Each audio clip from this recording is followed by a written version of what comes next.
Malawian Camera. Nkhani apa ndi ya Doze Mobas. Munthu ameneyu anafika ku Malawi ngati kuti iyeyo ndi billionaire komanso wochita ntchito zachifundo. Iyayi anthu anakopeka naye ndithu oyamba kupita ndithu anapita kwa former president Bakili Muluzi, kenako iyayi kwa Joyce Banda, kenako iyayi boom kwa president. Kumeneko ndithu anawalonjeza zinthu zambiri. Amalawi poti tife otengeka tiyayi natengeka mpaka na munthu uja kumpasa platform anayendelendera pakati ma skulu komano target ya munthu ameneyo amafuna diplomatic passport imene amapatsidwa ndi president kapena member of parliament kapena Supreme Court judge wa Supreme Court ombudsman ana president ajina mkazi wa president ana president ma passport ajaona kuti passport diplomat si passport isawa ya paiba sungayebeza mayisawa passport imene ndi passport ya mabige right tikama diplomatic passport koma ndithu dziko la nthunthu munthu ameneyo adakwanisa ndithu kunyengeza former president paka president ose kwanyengeza ose kwa paka chitedze ndikumpasa diplomatic passport iye uja ndikupita nayo ku America ngati Malawi kumene kujako nkumene anakamugwira chifukwa munthuyu analikale scam, munthuyo analikale mbanda kumeneko kwanakamugwira nkupeza passport yake ndi ya Malawi ndi anamuchija kumeneko ndalama ngati chitapusa ndebe zimenezozo zimenezo zapangitsa kuti mpaka na Malawi ikidwe mugulu la anthu oti awabane kupita ku USA. Nde apa ndakubwesana kalata yobwanda obwanda ndithu amakamba nkhani yomwemweyi koma bena zoti ndikangoyika nkhani kungoyika payokha ndi kuti ansumwirolera koma ndakupatsani kayi ma key points ndoti niyo akamayankhula ndikuti mumvesesa kuti okay kodi akamba nkhani yake ya Doze ero guys ite nkhani yaketu Amalawi ife anatona kupusa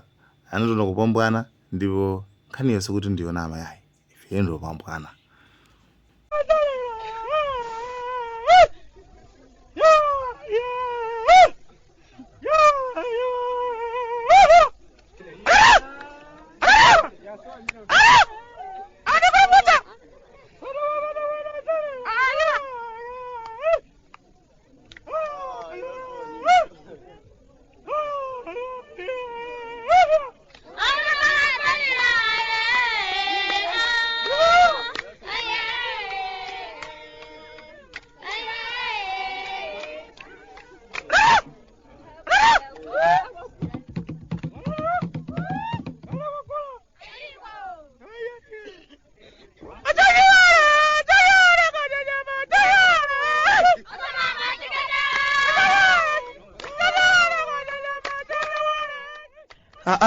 Kalata timechoka kumudzi ku Malawi obwande mukuli chani tsopano kuchokera ku Nyasala ndeko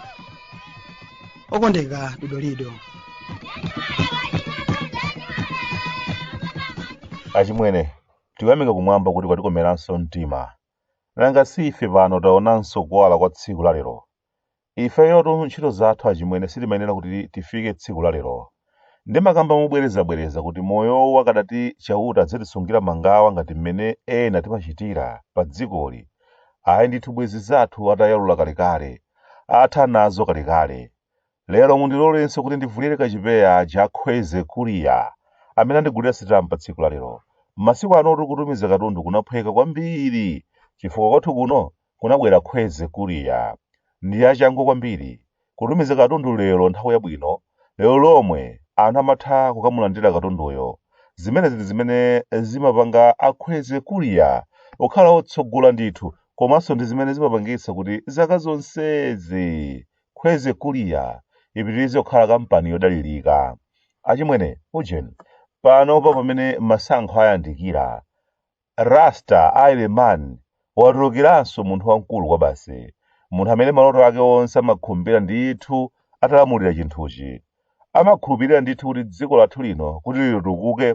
kuti tituluke m'mavuto adzaonena amene akuchitikawa tikufunika kwambiri ja government Airemani Rasta amaona kuti pena pake Babylon system imadzatipweteka, ndipo ndi imene yatipanga kuti ngati dziko zinthu zina ndi zina zikhale ngati zikutivutirapo. Airemani Rasta akamalankhula mfundo zake ukhanso umachita kudabwa kuti koma zimenezi zikuchitika mdziko mwathu momwe muno. Penanso umadzayamba kuganiza kuti ndi mmene pena pake timachitira zinthu zathu, mwina titu tingoyesa ja government, mwina mwake zikhoza kutheka zinthu, chifukwa Airemani Rasta akumaona zinthu zina zake zimene ife ngati dziko timakanika kuziona amwene. Akamafotokoza zinthu umadabwanso kuti kodi ndiye kuti ifeyo tili mdziko mwathu muno, kuti ndiye kuti ifeyo tili mdziko litiro, dziko lake ndi lomweli koma likukambidwalo. Akamafotokoza za ndalama zimene zili mu mtengo uja udalitsika uja, mtengo wa chamba, umadabwanso kuti ndalama zonsezo Rasta ndiye nchifukwa chani tili osauka. Akamati mu kilogamu imodzi ya jafo wamkulu uja akuti mmatuluka 10 miliyoni kwacha. Ife kuomba m'manja kuti koma zoona ndiye kuli bwinodi tuja government ibwere nanga tikuchedwa pati. Ndikudziwa muzifunsa kuti koma obwande ndiye mwatilero kulemba ndi kulemba kalata basi nkhani zake zikhala za ja government komanso Airemani Rasta.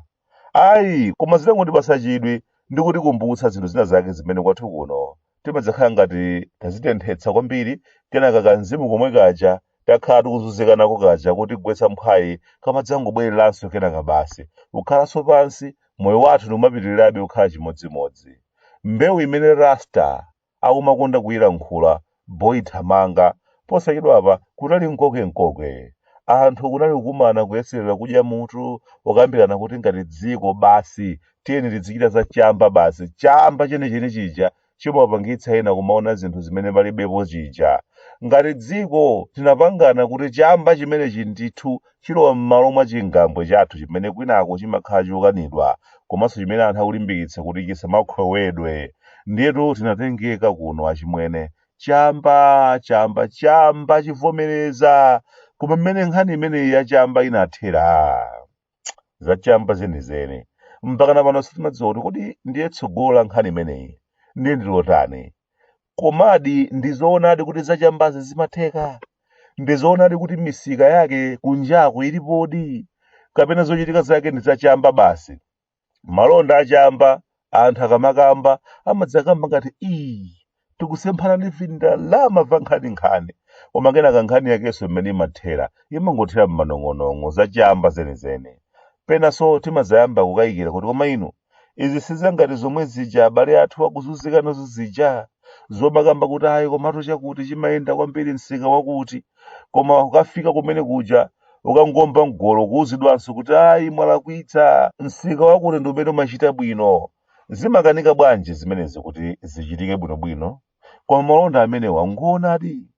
sinali bodza chabe, koma chifukwanso ngati dziko ndiye paja timakonda kukhupira mabodza kwa basi mpakana abwana amene kuntunda anthu amatha kubwera kukanamiza iwo ndikukhupira ndithu, kenaka basi nkudzachita kagoni nthawi inake zitadziwika kuti ndi zabodza. Iwonso munthu wodzawanamiza uja basi kungomuwuza kuti m'bale pita koma usakachimwenso, wamva iwe. Nthawi inake wina wake adabwera, haya bwana kuli anthu awawa ndi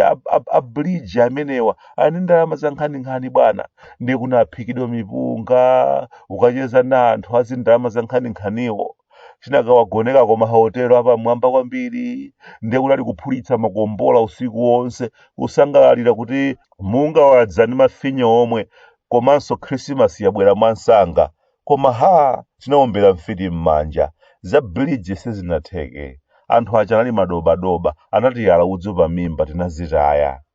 Khale basi ito tikumva kuti kwabwera munthu afuna tichitire zinthu, afuna timangire nyumba zambiri kwa basi mu nthawi ya namondo wa Frede uno, ameneyo ndi chikhwaya kwambiri. Anabwera kwathu kuno, tinamuimbira nthungulolo mpaka na azimayi kumupekera nyimbo, alendo takulandirani. Koma ndiye kunali kukondwerera kwa basi, pozindikira kuti mulendo ndi amene amabwera ndi kalumuka kuthwa. Tinakamugonekanso mu hotelo yapamwamba kwa basi, ukamupondetsa ku nyumba yachifumu akakumana ndi munthu wamkulu, mpaka ndithu kulimba mtima kuti ameneyo olo chiphaso cha dziko lino choyendera mpatseni, ndi mulendo olemekezeka ameneyo kwa basi. basi mpakana kumpangitsira passport ekwada kakwaya ho anano mlendo anangoti were basi omwe wapita pasi pa mtima kuti tadzomba dzimanyasa idzo tulo kwa basi mpakana pana chimwene nyumba loko imodzi sitingaloze ndipo uyo adabweretsa malodzi akewo kwathu kuno sikuti sangachotsedwe ntchito kapena kupangidwa chilichonse ayi ndithu ngani yake ikhale yoti ndakukhulukira pita usaka chimweso basi zatha panopa pakatipa ndiye kunali ayi mafuta agalimoto tikumagula kwa madobadoba ndeni chifayike zikutivuta zinthu zakezi koma panopa basi tizichita za government to government zonse zikhala bwino koma kuti kalongosoledwe kake kuti ndiye imeneyi idziyenda bwanji ayang'anire ndani ayi ndithu bo mpakana ukangotenga wina wake wa khungu la fyuu pa msika ogulitsa kaunjika m'bwalo la njovu ase tiye kuno iweyo ukanena kuti ndiwe shehe amene uli ndi mafuta ngambwe wamva se iye kubwera nayedi ku nyumba yachifumu kakumana ndi munthu wamkulu kenaka osaonekanso mmene zathera zogula mafuta agalimoto mu ndondomeko ya government to government zimamveka pakatipa kwambiri tidawuzidwa kuti pomafika mwezi wa Februwale chilichonse chikhala kuti chili mchimake koma mpakana pano palibe amene akufotokoza kuti ndi zinayenda bwanji sitima tidakayilandira ku nsanjeko kuomba m'manja imene tinkati yabweretsa mafuta agalimoto migolo kwa nthawi yoyamba patapita zaka zochuluka ndipo nthawi imeneyo tidagwirizana kuti basi panopa ndiye kuti mafuta ambiri adzibwera pa njanji zinthu ziyenda bwino koma mpakana pano timakanika kutsatira kuti kodi zimene zikuyenda bwanji akumabwerabe pa njanji mafuta ochuluka ngati mmene tinkakambira muja kapena abwanji asafe tili mkuchikamwa basi zinthu zingapo zimene taonapo achimwene muzochitika zathu zakuno timakonda kukhulupirira kwambiri madobadoba kuntundako kulina wake wabodza kwambiri amene amakonda zinthu zaphwanyaphwanya amene amakonda zinthu zamadulira basi alibe nazo ntchito kuti kaya anthu adziti chiyani koma zochitika zake ndi zaphwanyaphwanya basi chinthu china ndi choti ndife anthu odekha kwambiri oleza mtima munthu akachita zombwambwana sitifuna kuchitapo kanthu kolimba timangosekerera njifaka anthu amachita kuwuzana kunjako kuti ngati tupali anthu ofuwira okonda mabodza ndeni kunyasalande tiye kwa aseti kawapusitse pomaliza silitha kumaliza nkhani ndikayiyamba tatanganidwa kwambiri koma kupanga zinthu zosatheka nthawi zonse timakhala ndede kungomva chamba chikhoza kudyeratu basi hey bwera ndipangeza chamba ayi koma migodi hey bwera ndipangeza migodi ayi koma kayimbi tuna amene ali ni isika okulu kunjako hey basi tiye tilime kayimbi kenaka kumaswana zokolowera ndife ka dziko kachamba koma silidziwa chimene tikufuna ndatha ine wanu kuno kumudzi ku Malawi abwande kumavuta kunyasalande sungamvetse